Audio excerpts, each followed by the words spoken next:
Come on, everybody, let's give God. Good morning. Hi. Oh, it's morning over there. Yeah. Hi. It's evening there. Yeah, it's like what past 4 o'clock. It's 4 p.m. Wow. In Lagos. In? No, but Lagos is my second biggest following on my Instagram. And you haven't been here yet, really? Second to Chicago. Wow. You're in LA right now, I guess. I live in LA, yes. Yes, you do. It's nice to have you here, Charles Jenkins. My name is Telojo. It's a pleasure to meet you. Telojo? Yeah, Telojo. You could call me TJ though, boys. Telojo. TJ, I got you. It's a pleasure. All right. Okay, so let's just dive right into it. I've been dying to ask you all these different questions. First off, I have to ask you what it was like growing up. What it was like growing up. So, Yeah. I think when I think about growing up in my home, my mother and father, you know, were very serious people. What do you mean by very serious? You know, they weren't playful. You know, they weren't people who played games with us or anything like that. You know, it was very serious. You know, they were focused on education. My father, a construction company and a landscaping company, so after school or on the weekends, he would take me to work with him. I was 4 or 5 years old, 6 years old. I was out with him on his landscaping trips, helping to clean up yards at homes. Wow. My mother was an educator for 40 years, and a serious household. My mother worked very hard to expose us, and so we played American football, basketball, karate, taekwondo, swimming, and lots of piano lessons. Piano. So it was a very busy household and lots of church, and more church. I could tell because I saw that you became a pastor right after college. You know what? Hundreds and hundreds of interviews. You're the first person that's ever said it that way. I didn't even think of it like that. I did become a pastor right after college. Yes. That's amazing. I never thought of it that way. I started sharing the gospel when I was 16. The 2 days before my 17th birthday. I was ordained when I was 18, and I was named to succeed Reverend Clay Evans, a very iconic man, when I was 21, and I took over that church when I was 24. That's a lot of pressure for such a young guy. How were you able to manage your life and being a pastor at such a young age? That must have been really, crazy. How did you do that? Well, I say to lots of my young brothers and sisters that the sooner that you're clear about what you're called to do, the more confident you are in doing what you've been called to do. And, I think, God made all of us, and so he knows what he made us for. And so I think it's important to go to him to get clarity on whatever your purpose is. Purpose means assignment. It means responsibility, obligation, the thing you've been created to do. And so for me, I was able to manage well. Of course, I wasn't perfect, but I was able to be confident and be courageous and be strong and be intentional and to be studied because I knew I was in my lane, in my vein, doing what I was supposed to do, being who I was supposed to be.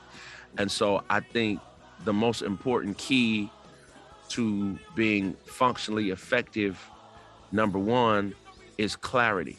When you've got clarity of your purpose and you know that you're doing what you're supposed to do, no weapon formed against you can prosper. Nothing can block you or stop you. The second thing I would say is once you got clarity, is uh, to be educated.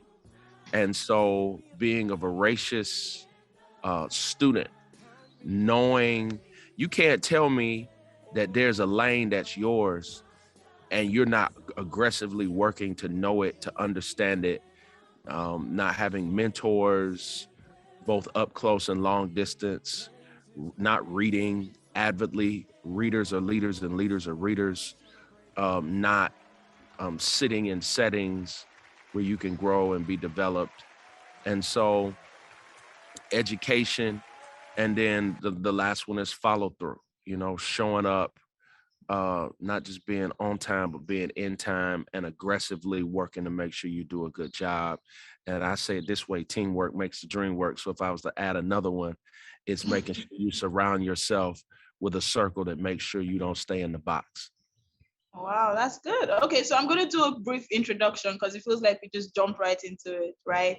Yeah. Charles Jenkins is a multi-award winning songwriter and acclaimed gospel artist with Grammy nominations, or Grammy recognition, sorry, 12 Billboard #1 honors, 9 Stellar Awards, and a whole lot more. Connector, a deal maker, problem solver, community builder, entrepreneur, humanitarian, and definitely a friend, right? You have done so much for your community. I saw something about you doing fashion right into that later. So my pastor after college, we talked about that, and your music career started in 2012 after you released your single Awesome, I believe. So tell us about how did you go from being to making music? How did that transition happen? What's funny about it is I've never wanted to sing in front of anyone for any reason ever. No. It's never been a dream of mine, a prayer request of mine, a desire of mine. The music we were singing at my church, I inherited, took over an iconic church that was my predecessor, Clay Evans, was iconic in gospel music, 22 albums, classic, staple songs. And when I took over as a young man, I had over 1,000 new people join my first year. Wow. And that continued repeatedly. And when I inherited the church, 80% of the church was 75 or older. So you have this gigantic gap where you have, grandmothers and grandfathers in mass. Yeah. And now you've got all of these 20 somethings. So there was a musical gap. Mm-hmm. The songs that the older members enjoyed and loved. Yeah, they're crying and stuff. My generation is looking like, it's boring. What's this? I'm not about to sleep. Like, but you can give me something to dance to. Respectfully. So, I was trying to figure out how to create a setting and environment where everyone sang together. And so I was praying about it one day, and God was like, you write the music. And I was like, no. And God was like, you're a songwriter. And it wasn't very public that I was a songwriter. I had a couple songs I had landed, I had written for Israel Houghton and some other people. But God was like, you do it. So I tried to get some other people to do it. And God was like, no, you do it. And so I had written a song called Awesome, affectionately known as My God is Awesome. I never intended for anybody to hear it. I had written it a couple years prior, and it was like a devotional song around my house. And so fast forward, I finally gave God a yes after all of the no's that I gave him, because it wasn't the plan I had for my life. It wasn't what I saw for my life. It wasn't what I thought for my life.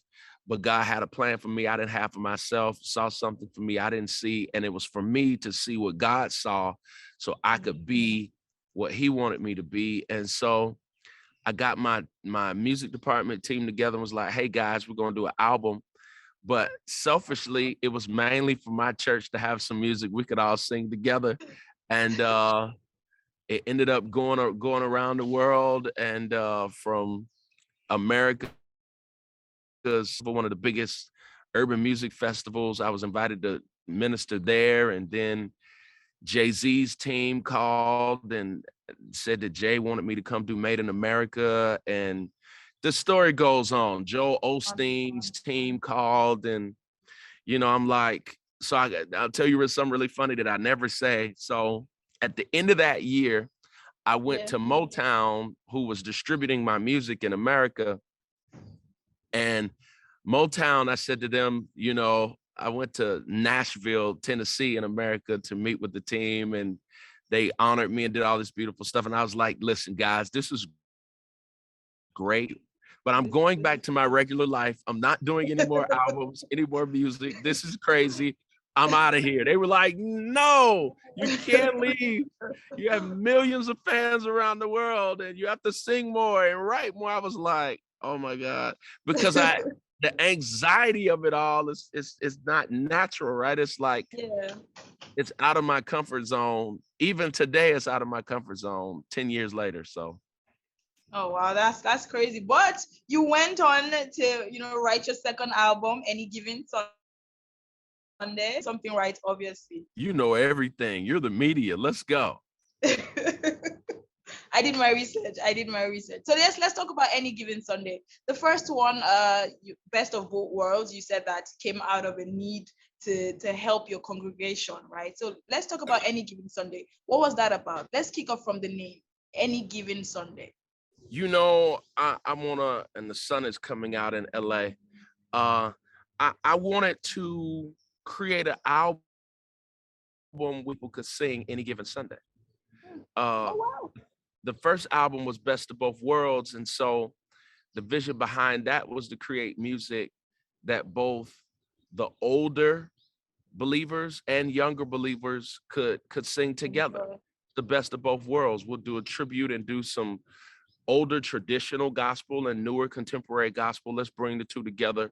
We are all one in the body. Any given Sunday, I wanted to create a record. Any given Sunday, you could hear music like this in any given church. And so that was the vision behind it. All right. So how are you able to blend your three lives? You're an artist, you're a pastor, and you're a father.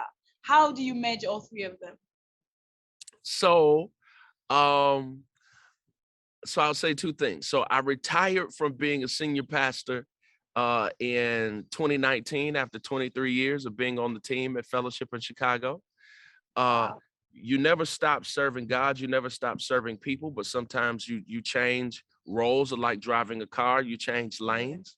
And I wrote a book about it called Seasons, and the premise is all of our lives are framed in scenes and segments of time.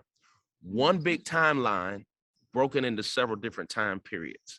Sometimes that means different assignments, different roles. And so for me, in this particular season, you mentioned it, it's film, fashion, and music, and being a husband and a father. And, I'm serving God and serving people through all of those. And how do I balance? A couple things. Number one, teamwork makes the dream work. And so I have amazing teams connected to all of these entities. Number one. Number two, my family, 9.5 out of 10 times, they're integrated into whatever projects I'm working on. So if it's a film project, I bring it up. They're all around the table weighing in. My fashion. Oh yeah. On the music, they're in the studio. They're the first to hear it. They're in the studio with me. They all think they're producers. I like how you said they think they're producers. they've been in the studio so much. They think they're producers, not just with my music, but with anyone's music. And then, on the fashion, they get to see the pictures, they get to see the designs, they get to see the drawings, so I think what's important about balance is integration. and integrating your family in as much as you can, if that's humanly possible. It all depends on personalities and the culture of your Budget. household and the nature of the Yeah. work and all of that. Mhm.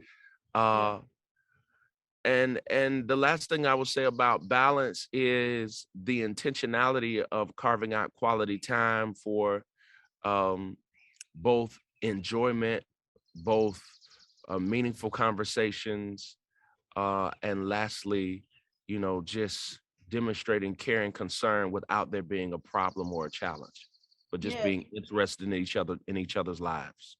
Okay. You mentioned fashion, right? And currently you're a fashion executive. You have like a design collection in Paris. Like, how do you go from being a youth pastor at 25 to, releasing music, then acting, and now fashion? Like, how are you doing all this? How did the fashion uh, part of your life come about? So, after being a senior pastor for 20 years or uh whatever, and music, I'll say it this way. Everything I've done so far in my life, I've never wanted to do. Uh, Again, really, with the fashion as well? Everything I've done, it's been something that God has given me. And I will say this for whoever's listening, I had to play catch up to what he already had for me and what he saw for me. And sometimes we're catching up to something that God had for us. The fashion came with the music I would be touring, and it started with My God is Awesome. People would say to me, "Where are your t-shirts? Where are your hoodies? I want to wear it. I want to." And fast forward, I made it available. I was going through a really tough season and I was down. I was reading Philippians 4:6-8. And it says, "Don't worry about anything, but in everything with prayer and supplication, make your requests made known to God, and the peace of God, which passes all understanding, will guard your heart and mind." And the next verse is what really grabbed me. Um, it said, and I'm paraphrasing, whatever's good, whatever is beautiful, whatever is lovely, whatever is noble, whatever is praiseworthy or worthy to be talked about, think about these things. And it is that moment when I discovered that when the Apostle Paul says, "Don't worry about anything," that's not always easy. Yeah. Like, there are times when we worry and it can be automatic. And that's when the idea came to me. Negativity in us can be automatic. Anxiety can be automatic. Stress can be automatic. Uh, Being frustrated or discouraged, sometimes before we know it, it's automatic. Being negative, sometimes it's automatic. We're negative or talking negative or feeling negative before we know it. But when he says, think about these things, it came to my mind that being positive, being bright, being upbeat, being uplifted, being progressive, being inspired or encouraged is manual. While the other things are automatic, these are manual, which means you have to be intentional, on purpose, and you got to put your mind on God's good words or good words from that people have shared with us, wisdom. If we're going to have good thoughts, you got to put your mind on good words. If you're going to have good feelings, you got to be in good environments. You got to listen to good content. Um, to be positive, you have got to feed yourself positive. You got to listen to music that's going to feed you and fill you and fuel you to the place where you have the right mindset and mentality. Out of that, at that moment, I said, man, I'm filled with negative air. What I need is positive air. I made one hat. It was just for me to feel better. I never intended for anybody else to have it or wear it. It was only for me. And fast forward, um, I uh, I shared with a friend about the brand. Uh, Lots of people wanted it. I started making stuff. People bought it like crazy. And then I said to a friend, do you think this brand is real? One of the biggest fashion companies in the world. And he said, it's a real brand. I don't know how you got it, but it's real. Shut it down and stand it back up as a real company. And so fast forward, I have a niece, a play niece. She's not biological, Biological. but her father's like my brother, and her family, we're like blood relatives. And she's one of the leading young designers. She's been forecasted to be one of the top designers of her generation. 22 Wow. years old, graduated top of her class at Parsons in Paris. And so I offered her a job. um, I got a facility, and we opened an atelier in Paris, a design studio, and Wow. we look to launch sometime in 2022. Wow. Wow. Wow. Wow. For somebody who doesn't plan all these things, your life seems to be really planned out. I'm just saying. I'm just saying, really, really planned out, and I absolutely love it. Now let's go back to the music. You released your Thank fourth you. project in 2021, Yeah, Praise Party Volume 1, yeah. and you have a bunch of singles off that album that are really, making a lot of headway. You had special guest artists on them, the likes of Kimberly, Dirty Peoples, Shirley Caesar, a whole host of other people. Let's talk about the body of work now. First of all, the name of the body of work, Praise Party Volume 1. What is that about? It's exactly what the album is called. It's a praise party. It's joyful, it's jubilant, it's fun, it's uplifting, it's enjoyable. And whenever we think of a praise party, we think of celebration, we think of jubilation, we think of being, consumed and filled with the goodness of God, and simultaneously being in an experience that is so, you know what I mean? Yeah. So enjoyable. And so I wanted to create an album that could bring all of that. Uh, and the album is music where you can have a praise party in church or Mhm. after church Yeah. or in a gathering space with family and friends or at home, uh, in your car. Praise party and move it from Sunday morning, not just being in the house of God, but in your own home. And I released the album in the pandemic because, you know, so many people around the world couldn't go to church. So I wanted to bring the church to your house, and also create music where you can celebrate the goodness of and greatness of God, and it be, in some senses, not just traditional music but contemporary music, and you can have fun and cook and clean and just enjoy it. So that's the spirit of it. All right. So, what's your favorite track of the album? Ooh. I had to Oh, ask. No, oh. you can't do that. You can't do that. There has to be the one. There has to be that one that is so special and so dear to you that you absolutely. It's fine. Don't worry. I won't tell anybody. It's like, but hey, there has to be that one that's really dear to you. I'm gonna be honest, it's extremes, right? Because Yeah. the Shirley Caesar song, This Is My Prayer, is a song I wrote maybe 10 or 15 years ago. It was just sitting in my vault. So, that one, if you wanna, hand clapping, Yeah. that's really special to me. I did a communion song, Let Us Break Bread Together. It's a really sweet, worshipful, contemplative record. And so that's really special to me. The He'll Make It All Right song, both the original, and I did a remix with Mr. Talkbox, who did 24 Karat Magic with Bruno Mars. And Yeah. that bop mix is a bop, dun-dun, dun-dun, it just, Yeah. yeah, it's a hey. So that one, so when I say all of them, you know, there's a, depending on the feel that I want, because sometimes I want a traditional vibe.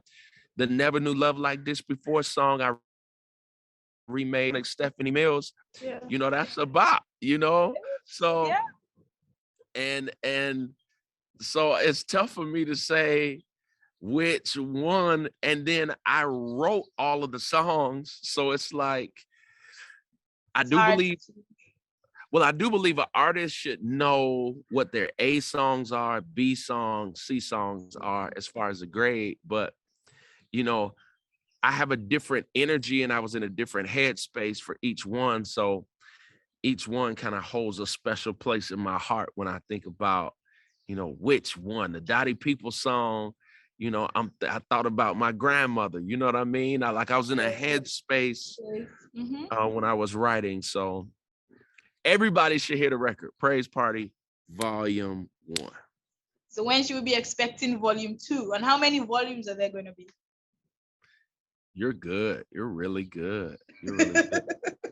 So it's gonna be a compilation brand. So what I've decided is I want to do three things as I did with this album. I want to honor some of our legendary artists who have been serving God and serving people for many years. And so I'm going to both grab some of their songs. I'm going to write some songs for some of them. So I'm going to do a praise party and it'll be legends. I'm going to grab new artists, brand new artists that people don't know yet. And I'm going to write some songs for them and I'm going to do a praise party, new voices. And Wow. introduce some new artists. So it's going to be a compilation brand and I'm going to pump out music that way and kind of introduce some people and create some compilation. All right, I'll be waiting for them to come out. I'll be waiting for the legends and the new artist ones. I'm here. But you talked about new artists, right? How far are you going to broaden your search? Are you going to, come to Africa to search for new artists, or what are you going to do about that? I've been to Africa for mission work. I've been to Africa for charity trips and things like that. I've never done music in Africa. What? I've been to, and I want to come to Nigeria. I've been to Ghana. I've been to Ethiopia. I've been to Rwanda. I've been to South Africa. I've been to so many places. I want to come to Nigeria. How have you been to all those other different countries and not like that's abysmal? I'm so upset right now. Like, no, that's nobody invited me and nobody brought me. I'm inviting you now. You can come now. You're free. We're waiting. I'll wait for you at the airport. I'll pick you up.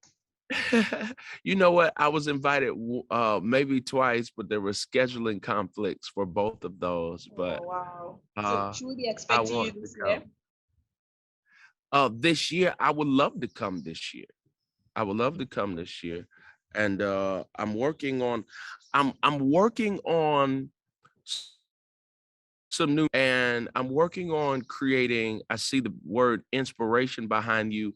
I'm working on your family radio. So I'm working on some of what I call family friendly music, positive, inspirational music, big anthems, big ideas, to put some positive music in the mainstream culture.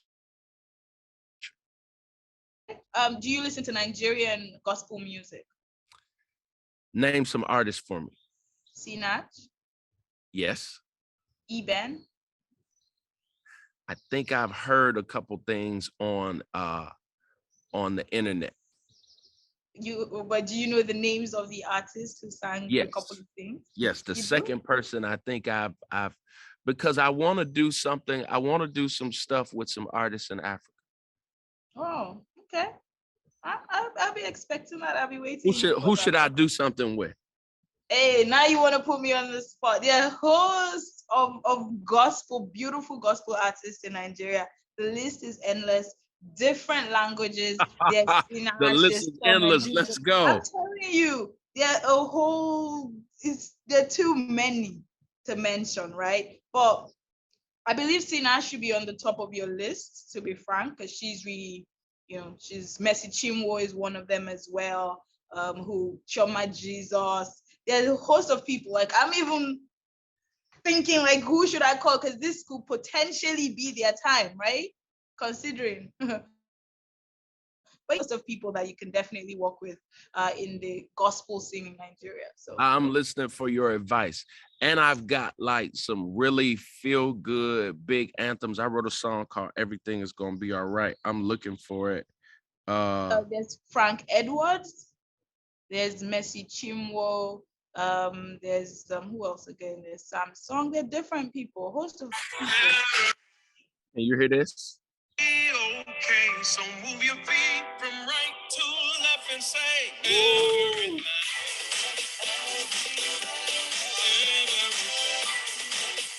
Hey, I like Can you hear that. that? Yes.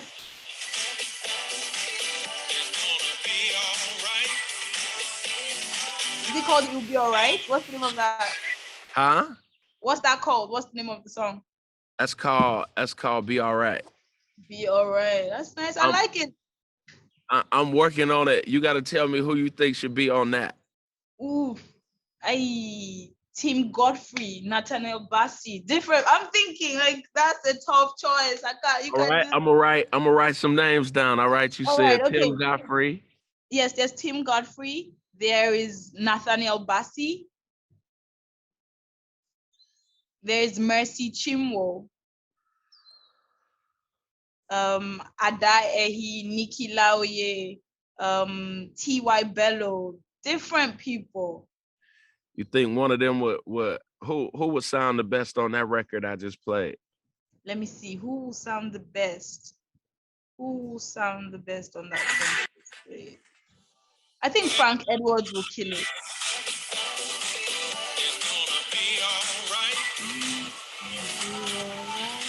Frank Edwards definitely will kill it. Hey.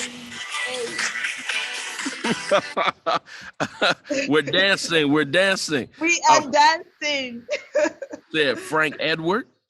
Yes, Frank Edwards will definitely be. You could try Frank Edwards. Let me see. Sinach probably will do a great job on that as well. Okay. Yeah. So check it out. Nathaniel Bassey plays the instrument. He plays the trumpet, I believe. Is it a trumpet? Or he plays an instrument. Love that. So that would Love that. Okay. I'm gonna check it out. All right. Okay. So what's next for you now? I won't say you've done everything. You've been a pastor, you're a musician, you're an actor, you've written a book, you're into fashion. What else? What is next for Charles Jenkins? You know, the number one focus right now is the fashion brand, Positive Air. That is the number one thing that we're working on. My team in Paris, my team in Los Angeles, California. We're looking to launch, and I would love to bring Positive Air to Nigeria. We're waiting. Bring it. We're waiting. Well, the designs are it's really exciting, and so that's the number one thing. I'm working on some music. I wrote a song in honor of my mother that I'm looking to drop for Mother's Day, and so I'm working on that. And I've got a new artist. Her name is Donisha Ballard. And I'm doing a live recording with her on May the 13th. We're going to drop her new album this summer. And it's a bunch of film stuff I'm working on. So that's kind of the focus. Okay. So I see the lovely view behind you. And it got me thinking, how do you unwind? How do you relax? What do you do in your spare time? I've taken up 2 new hobbies. I just started golf. I just started golf and tennis. Those are my 2 new hobbies. And other than that, probably my favorite thing to do is to sit on my favorite couch and do nothing. Really, just sit and do you're not watching TV, you're not eating, nothing. I may watch some Netflix, some movies or shows on Netflix, but My couch is my friend, my dear friend. So I just kind of sit on my couch and chill. What was the last movie you saw on Netflix? It's called Going in Style. It's about 3 senior citizen men who tried to rob a bank. It's great. What? Okay, I'll check it out. I'll check it out. I definitely will. Well, thank you so much, Charles Jenkins, for joining me. It's been a pleasure having this conversation with you. Very enlightening, I might say. It's my honor. Make sure you follow me. Do you all have Instagram over there?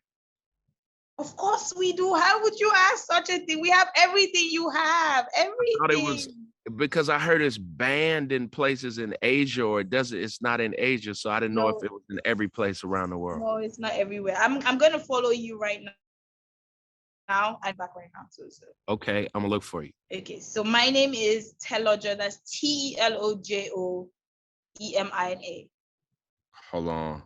You said that very fast. TELO. JOEMINA. I just followed you now, so. Yeah. All right, let me see. Is this you? That's me. It is I. I'm following. I got you. Thank you. So when should I be expecting my merch? Because you have to bless me with your merch. I need to have some pieces of Charles Jenkins, maybe the hat or a t-shirt or something from you. So Positive Air, I'm waiting on, we're working through all of the details to find out when we launch. It'll be sometime this year. And what we got to figure out, I'm working on a God is Awesome merch brand. And so it'll be coming really soon. All right. I'll be waiting for my merch. I'll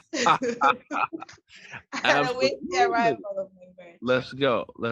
All right. Thank you so much. Have an awesome weekend and a blessed year ahead. Thank you. You too. It was a pleasure. Bye. My pleasure. Bye. Did you enjoy this video? Hit the subscribe button for more, leave a comment, and like. Thank you.